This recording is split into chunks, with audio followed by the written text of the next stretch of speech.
And we are back with part 2 of 5 of the disturbing and offensive video game Iceberg. In the last episode we covered Tier 1 for a brief period, but mostly talked about Tier 2, which encompassed some more disturbing games. In today's episode we'll be covering Tier 3 on the Iceberg. I also want to fix my statement from the original video. This list isn't solely based on disturbing games. The list also encompasses offensive video games, which was my mistake considering games such as Postal are on the list, and that game is more offensive than disturbing, so I will not be making the same mistake this time. And that will be important for this tier because Tier 3 encompasses lots of not safe for work material. And I would like to remind you that if at any time you enjoyed this video, please feel free to press the like button and subscribe. It really helps me out, but if you don't feel like it, that's completely fine with me. But without further ado, here we go. Tier 3 is very similar to Tier 2, but with an emphasis more on offensive and shocking titles rather than disturbing. I'm going to say it now, Tier 3 is a massive trigger warning as much of this has to do with PAPE, as I'll call it, and other sexual content. Sanitarium is a psychological horror point-and-click adventure game. The game takes place after a car accident in which a man is put into a coma. When he awakens, his face is fully bandaged and he finds he has been put into an old and worn-down sanitarium. He suffers from amnesia. As a man tries to escape, he is transported to many obscure locations. These locations include a town in which only malformed children lived and are overseen by an alien entity, or an Aztec village destroyed by the Mesoamerican god Quetzalcoatl. The game is played in a bird's eye view. Many of the locations you visit in Sanitarium carry a disturbing atmosphere, each feeling different, but all feeling unnerving. No Uta, or in English, Song of Seiya, is a visual novel based on Lovecraftian horror. The game follows a man named Fuminori Sakisaka, a medical student who was involved in a car accident which killed his parents and wounded him. He's put into a coma and sometime later awakens. When he awakens, he's found to be suffering from agnosia, an inability to interpret sensations and recognize things. This causes him to see the world covered in blood and sees people as monsters. He contemplates ending his life. However, he meets a girl named Seiya, who he views as a beautiful girl, but in reality, she's an extraterrestrial monster who makes those who view her go mad. The two move in together and quickly fall in love. The player will have to make choices that will affect the outcome of the game in different ways, and I highly recommend this game for anybody who is interested in seeing how the story plays out. Endroll is a regretful adventure RPG made in RPG Maker. The story follows a boy named Russell who is forced to take part in an experiment. His own room contains nothing but a bed, a video, and a syringe. Besides this information, there's little to no information on the story. According to many of the warnings, it states, "This game is rated R15. You should be at minimum 15 years old, but probably older."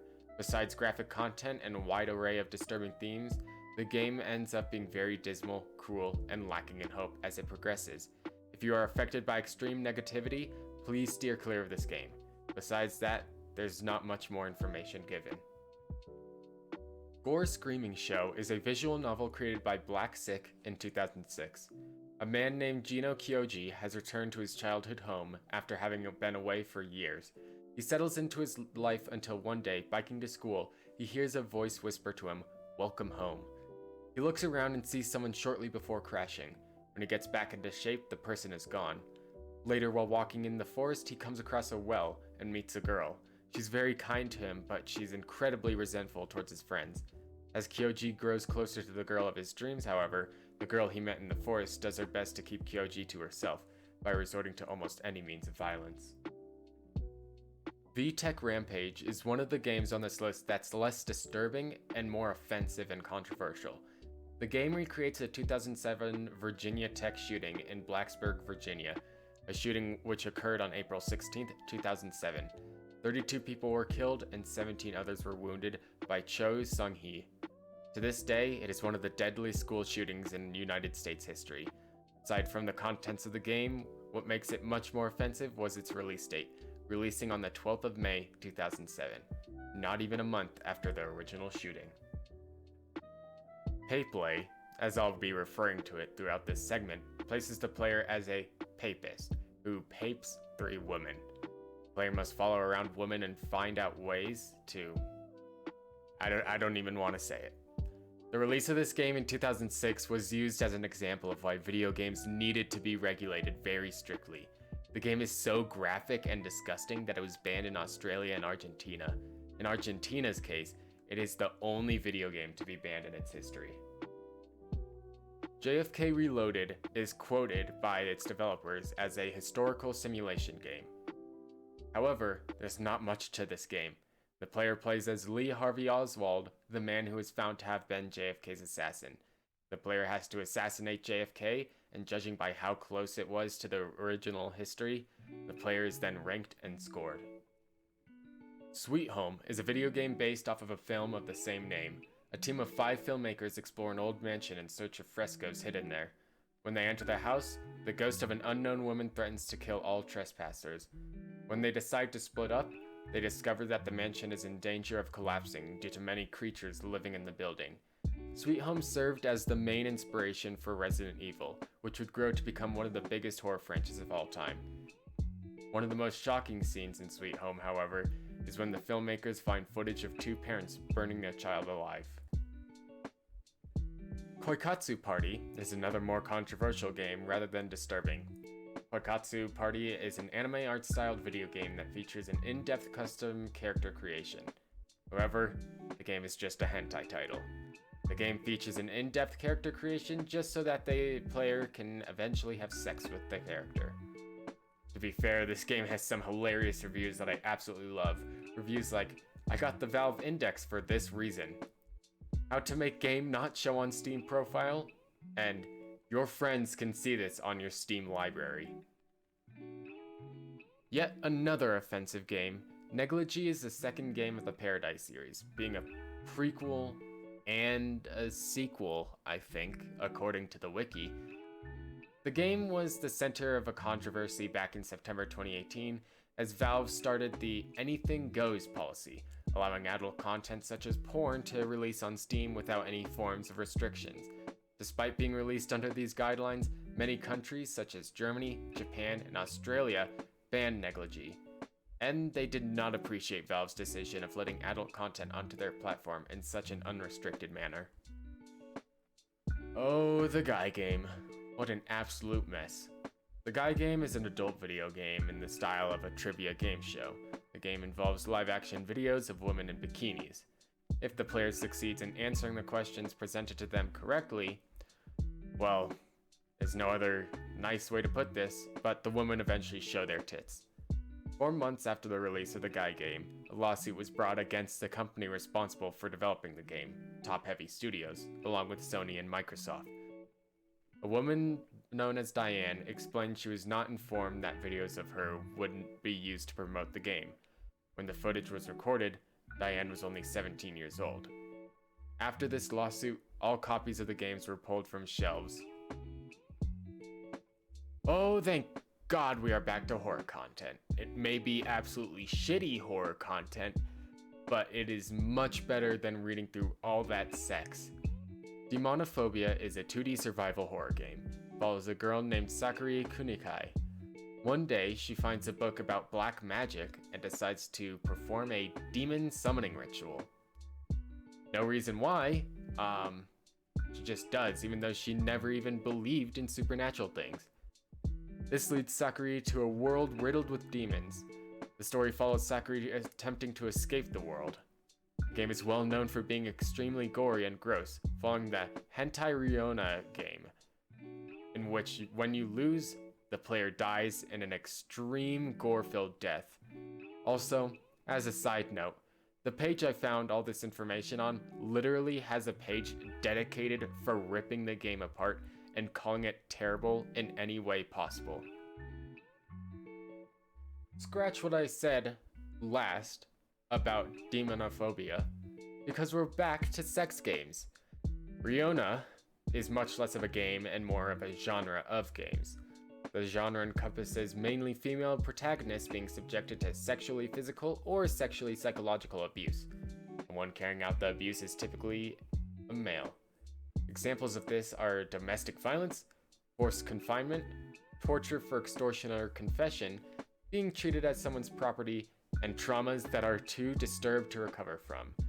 Normally in these titles, the male is very hostile towards females, and the females are attracted to that, apparently. The genre is probably one of the most sexist and offensive genres I've heard of. Okay. I am sure that we are back to horror now, and we don't have to read through any more disgusting sex stuff. Darkseed is a psychological horror point-and-click adventure game, similar to I Have No Mouth and I Must Scream from Tier 2. The game places the character as a man named Mike Dawson, a successful advertising executive and writer. He recently has purchased an old mansion, and on his first night, he dreams of being imprisoned by a machine that shoots alien embryo into his brain. When he wakes up, he has a pounding headache. He treats the headache with painkillers and decides to explore the mansion. He finds clues about the previous owner, which leads to information about parallel universes known as the Dark World. The second day, he travels to this world and meets a Dark Worlder who is known as the Keeper of Scrolls, who warns him that his dream was real and that if the embryo hatches, all of humanity will perish. The only way to stop this from happening is by destroying the Ancient's power source. Darkseed is an especially stressful game as it features time limits, which if not followed properly will lead to an unwinnable game, forcing the player to start over. Purgatory is a horror game made in RPG Maker. The game follows Enri, a shy schoolgirl who is dared by her friend Emma to come along with her friends Oliver and Lucas to a purgatory building. The building, according to her friends, holds the Butcher, a giant man who will kill anyone who walks inside in a graphic way. When walking inside, Enri falls into the basement and is separated from her friends. The basement, filled with blood and corpses, feels impossible to escape, but she must unless she wants to become the Butcher's next victim. Paranoiac is a survival horror RPG. The game follows Miki Takamura, who just recently moved into a house that once belonged to her aunt. On her first night asleep at the house, a creature in the shape of a human attacks her. After that, every night the creature returns to Miki. During all of this, Miki's mother grows distant from her, and the only one who she has left is her neighbor, who even he starts to doubt her sanity, leaving Miki almost completely alone, left to deal with the creature by herself. Chiller was originally created for the NES in 1986. Despite its dated graphics today, the game still has very disturbing imagery used in it.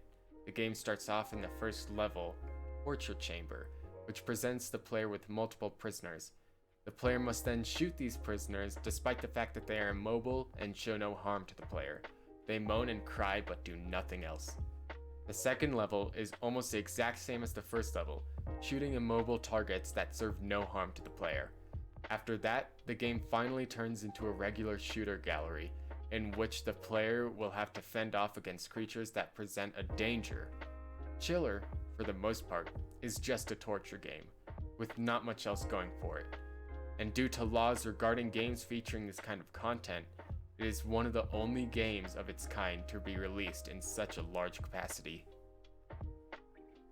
Fran Bow is a point-and-click adventure game. The story follows Fran, a 10-year-old girl, fighting her mental illness after watching her parents get violently murdered.